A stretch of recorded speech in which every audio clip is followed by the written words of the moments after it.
सगळ्यांचं मी स्वागत करीत आहे आणि माझे 2 शब्द मी मनोगत व्यक्त करीत आहे। पुस्तकाचं नाव आहे मी कसा घडलो आणि कसं घडविलं।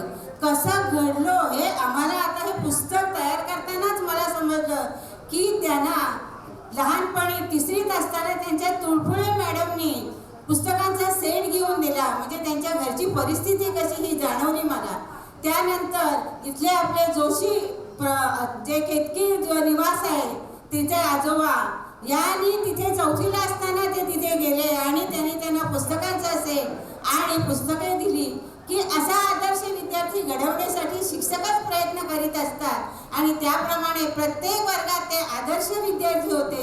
आता साळुंखे सरांनी सांगितलेच आहे, ते आदर्श विद्यार्थी होते, आदर्श पुत्र होते, आदर्श पती, आदर्श सगळ्या म्हणजे बाबतीत आणि मुलांना त्यांनी घडवलेलं आहे। माझं 11वीला असताना लग्न झालं आणि त्यावेळेला आमची परिस्थिती म्हणजे खायला सुद्धा पूर्ण मिळत नव्हतं। अशा वेळेला माझ्या आईला सांगितलं की फक्त मला नारळ द्या आणि त्यावेळेच्या माझ्या पुस्तकात बघायलाच तुम्ही मी कशी आहे, मला समजत नाही मला कसं त्यांनी पसंत केलं, पण म्हणतात ना ज्याला त्याची आवड आहे त्याला शिक्षणाची आवड होती आणि ह्या इथली गावातली एक मुलगी ही 11वी होते असं त्यांना कळल्यानंतर माझ्या तिथल्या राऊतबाईंनी त्यांना सांगितलं की अशी मुलगी आहे आणि राऊतबाईंच्यावर विश्वास ठेवून हे आमचं लग्न जुळलं।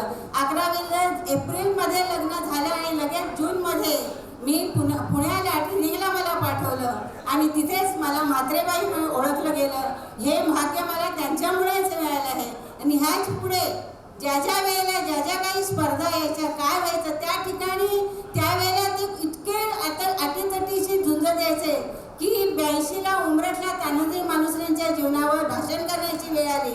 त्यांनी ते भाषण पहिल्या अर्धा तासाचं आम्ही दोघांनी तयार केलं, नंतर ते 10 मिनिटावर आलं। मग त्या ठिकाणी कॅसेटचा वापर करून जे भाषण 82ला उमरठला झालं त्या ठिकाणी माझा पहिला नंबर आला आणि त्यावेळेचे PN पाटील मला म्हणत होते की तुम्ही अलिबाग हायस्कूलवर ते घेत होते, पण त्यांनी सांगितलं माझी मुलगी आता 9वीला आहे तिचं हे झाल्यानंतर आम्ही घेऊ।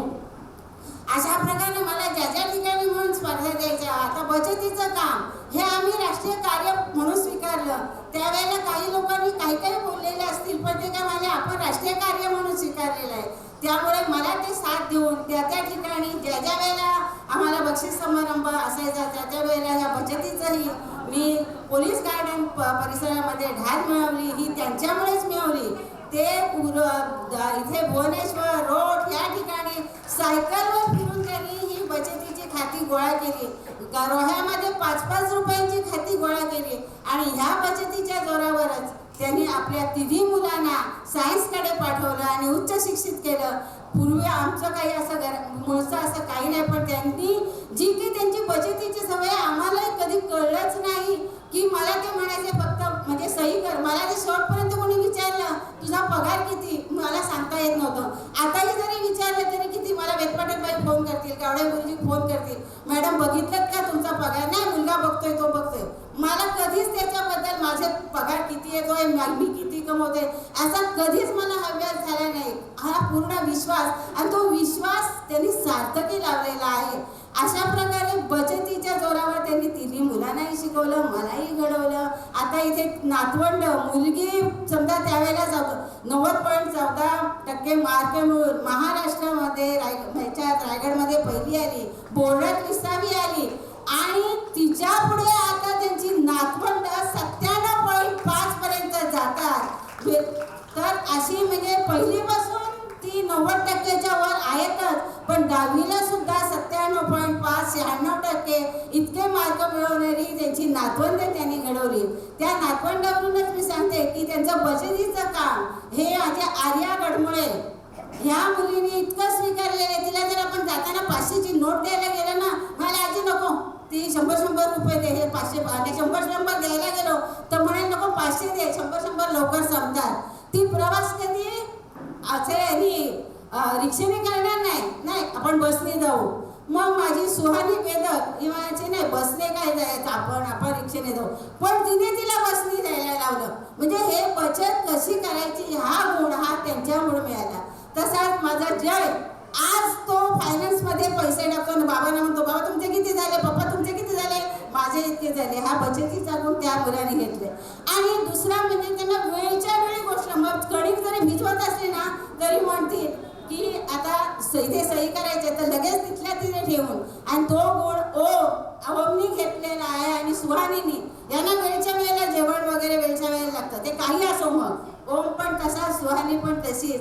आणि त्यांचा सगळा मनुष्य परिवार जोडण्याचं जे कार्य आहे ती आमची ईशा गडमुळे आणि सेजल मिल हे आणि सोहम ह्या वेदक ह्या तिघांनी तो गुण उचलला. त्यांना माणसं पाहिजेत, याला भरपूर माणसं पाहिजेत.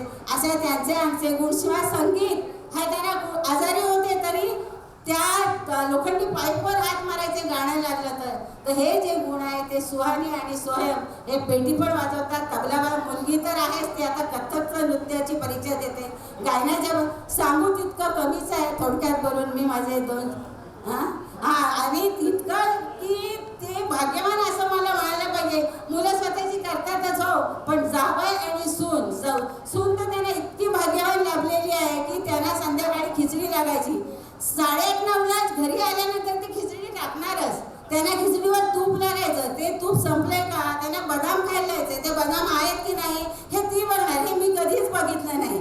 तर ते ती बघायचे. म्हणजे ते सगळे जावई काय मुलांच्या दृष्टीने तर भाग्यवान आहेत, पण जावई आणि सून यांच्याही बाबतीत ते भाग्यवान होते. आणि तेच भाग्य त्यांच्यामुळे मला लाभलेलं आलंय. आज मी तुम्ही जर विचारलं बाजारात भाव काय आहे तर तो मला काही माहिती नाही, कारण त्यावेळेला ते बघायचे ना. आता मुलगा आणि सून बघतो, मला त्या बाजार हाटाचं वगैरे काही माहिती नाही.